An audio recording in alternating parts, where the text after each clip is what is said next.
दोस्तों, अभी Commonwealth games में हुए शानदार प्रदर्शन की भारत खुशी मना ही रहा था कि एक नई परेशानी इंडियन स्पोर्ट्स में आ गई है। 15 अगस्त के दिन फीफा ने भारत की ऑल इंडिया फुटबॉल फेडरेशन को बैन कर दिया। यानी अब भारत की टीम किसी इंटरनेशनल इवेंट में हिस्सा ही नहीं ले सकती। इसका एक मतलब ये भी है कि भारत में होने वाला अंडर 17 विमेंस फीफा टूर्नामेंट भी अब शायद यहाँ पर ना हो। लेकिन बात इतनी बिगड़ी कैसे? इसमें किसकी गलती है? और क्या धीरे धीरे यही चीज बाकी स्पोर्ट्स के साथ भी होने वाली है? क्योंकि इंटरनेशनल ओलंपिक एसोसिएशन और इंटरनेशनल हॉकी फेडरेशंस ने भी कुछ ऐसी वार्निंग्स हमें भेजी हैं। आइए देखते हैं क्या है पूरी बात। बस बने रहेगा वीडियो के अंत तक हमारे साथ। लेकिन वीडियो शुरू होने से पहले अगर आप इस चैनल पर नए हैं या आपने अभी तक इस चैनल को सब्सक्राइब नहीं किया है तो चैनल को सब्सक्राइब करना और बेल आइकन दबाना ना भूलें। फीफा ने भारत को बैन करते हुए 2 कारण बताए: थर्ड पार्टीज का इंटरफेरेंस और कोड ऑफ कंडक्ट का वायलेशन। इन सब की जड़ में एक आदमी है। ये है AIFF के पूर्व चीफ प्रफुल्ल पटेल, जो 12 साल तक उसके हेड रहे। बात यहाँ से शुरू हुई कि AIFF के कॉन्स्टिट्यूशन के हिसाब से कोई भी आदमी 2 बार से ज्यादा प्रेसिडेंट नहीं बन सकता। लेकिन प्रफुल्ल पटेल तीसरी बार भी प्रेसिडेंट बन गए थे। उन्होंने 2 साल तक कोई इलेक्शन ही नहीं करवाया। प्रफुल्ल पटेल कोई प्रोफेशनल फुटबॉल प्लेयर नहीं है, बल्कि NCP के नेता है। और नेताओं से उनकी कुर्सी छोड़ने की उम्मीद रखना वैसा ही है जैसे सूरज के पश्चिम से निकलने की उम्मीद। इसलिए सुप्रीम कोर्ट में इसके खिलाफ कंप्लेंट की गई। सुप्रीम कोर्ट ने प्रफुल्ल पटेल को अपने पद से हटा दिया और अपनी एक कमेटी नियुक्त कर दी जो अब AIFF को चलाने वाली थी।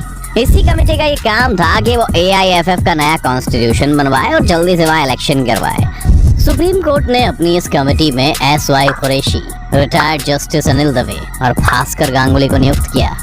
इस कमेटी को कमेटी ऑफ एडमिनिस्ट्रेटर्स यानी COA भी कहते हैं। आपको याद होगा कि कुछ साल पहले BCCI के साथ भी सुप्रीम कोर्ट ने ऐसा ही किया था और फिर प्लेयर्स इतने पावरफुल हो गए थे कि विराट कोहली ने अनिल कुंबले जैसे कोच को नौकरी से हटवा दिया। पर फुटबॉल का केस थोड़ा अलग है। सुप्रीम कोर्ट ने जो कमेटी बनाई थी उसने एक और कमेटी AIFF में बना दी जो AIFF की वर्किंग देखने लगी। और जहां 2017 में नए इलेक्शंस करवाने का फैसला सुप्रीम कोर्ट ने दिया था, वहां अब तक AIFF में इलेक्शन नहीं हुए थे। इससे पहला सवाल तो यही बनता है कि आखिर फिर ये कमेटी कर क्या रही थी? ध्यान रखिएगा, इस कमेटी के लोगों को सैलरी के तौर पर 3 लाख रुपए पर मंथ मिल रहे हैं इस काम के लिए, जबकि शायद हमारे देश के फुटबॉल प्लेयर्स इससे कम पैसा कमाते हो। जब फीफा ने ये सब होते हुए देखा तो उन्होंने कड़ा रुख अपनाते हुए AIFF को वार्निंग दी और साथ में एक डेडलाइन भी निर्धारित कर दी कि AIFF 31 जुलाई तक अपना कॉन्स्टिट्यूशन बना ले और 15 सितंबर तक अपने वहाँ चुनाव करवा ले, क्योंकि अक्टूबर में ये फीफा अंडर 17 वर्ल्ड कप था। इस कॉन्स्टिट्यूशन का जब पहला ड्राफ्ट प्रिपेयर किया गया तो कई सारी स्टेट एसोसिएशंस ने इसमें अपनी नाराजगी जाहिर की और चेंजेस की डिमांड की। खुद फीफा ने भी इसमें कई सुधारों की मांग की। इस कॉन्स्टिट्यूशन में इलेक्शन को लेकर इम्पोर्टेंट पॉइंट था। पहले जब AIFF के इलेक्शंस होते थे तब 36 स्टेट एसोसिएशंस इसमें वोट करती थी। लेकिन इस नए कॉन्स्टिट्यूशन के हिसाब 36 स्टेट एसोसिएशंस के अलावा 36 प्लेयर्स को भी वोट करने का अधिकार मिलेगा, यानी टोटल 72 वोट हो जाएंगे। इस पर स्टेट एसोसिएशंस ने अपना कड़ा रुख अपनाया है, पर फीफा ने भी AIFF को बोला कि ये करने से वो फीफा के रूल्स तोड़ रहे हैं। फीफा का कहना था कि इस तरह से वो प्लेयर्स को वोटिंग का राइट नहीं दे सकते। अगर AIFF चाहता है तो इंडियन फुटबॉल के पुराने खिलाड़ियों का रोल बढ़े, तो इसकी जगह वो स्टेट एसोसिएशन से कहे कि अपने यहाँ ज्यादा प्लेयर्स को हायर करो। इसके बाद फीफा ने आखिर में ये बोला था कि अगर फिर भी AIFF चाहे तो ज्यादा से ज्यादा 25% वोट्स को रिटायर्ड खिलाड़ियों को दे सकता है। लेकिन AIFF और ये कमेटी तो अलग ही रास्ते पर चल रही थी।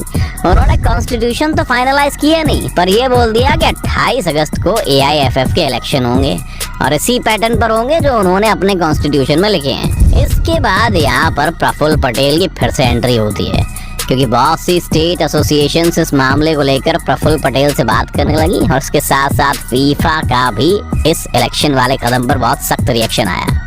प्रफुल्ल पटेल से निपटने के लिए तो कमेटी ने सुप्रीम कोर्ट में उनकी शिकायत कर दी और सुप्रीम कोर्ट ने स्टेट एसोसिएशंस को फटकार लगाते हुए ये भी कह दिया कि किसी बाहर के आदमी से मिलने की जरूरत नहीं है। लेकिन फीफा कैसे इस इलेक्शन को होने दे सकता था? इसीलिए उन्होंने AIFF को ही बैन कर दिया। ये बैन सिर्फ भारत के अपमान की बात नहीं है, बल्कि ये वर्ल्ड कप भारत के लिए भी बहुत जरूरी था। आप जानते होंगे कि भारत अभी फीफा की रैंकिंग में बहुत नीचे है, जिस वजह से वो वर्ल्ड कप में क्वालिफाई नहीं कर पाता। लेकिन होस्ट कंट्री होने के कारण भारत को फीफा में एंट्री मिल रही थी। जब कुछ साल पहले फीफा ने under 17 mains world cup Bharat में करवाया था, तब भारत की टीम ने जो पहला गोल किया वो किसी भारतीय टीम द्वारा फीफा के टूर्नामेंट में किया गया पहला गोल था। इसलिए बहुत जरूरी था कि इवेंट भारत में हो और हमारी विमेंस टीम भी दुनिया की बेस्ट टीम्स के साथ कम्पीट कर सके। हो सकता है कि AIFF अब वक्त रहते फीफा की डिमांड्स पूरी कर ले और शायद हम इस एम्बैरेसमेंट से बच जाएं। पर इस बैन ने हमारा ध्यान और भी कई सारे गेम्स की तरफ ला दिया है, क्योंकि यहाँ पर और भी कई सारे स्पोर्ट्स बॉडीज हैं जो अच्छे से काम नहीं कर रही हैं। इंटरनेशनल ओलंपिक एसोसिएशन ने भारत को वार्निंग दी है कि हमारे यहाँ 2 साल से इंडियन ओलंपिक एसोसिएशन में इलेक्शंस नहीं हुए हैं। अगर इलेक्शन जल्दी नहीं हो सकते हैं तो हो सकता है उन्हें भी बैन कर दिया जाए।